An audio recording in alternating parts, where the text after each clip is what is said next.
அவனுக்கு இந்த பெருமாளையும் பிராட்டியும் சேர்த்து வைத்து பெருமாளுக்கு நான் ஒரு கைங்கரியம் பண்ணணும்.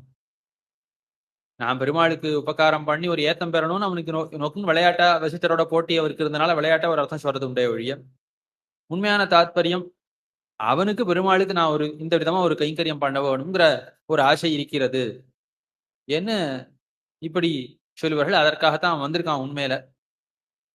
அப்படி வந்த அந்த விஸ்வாமித்திர பகவான் சக்கரவர்த்திய குறித்து இந்த ஸ்லோகத்தை சொல்றான். எதற்காக சொல்றான்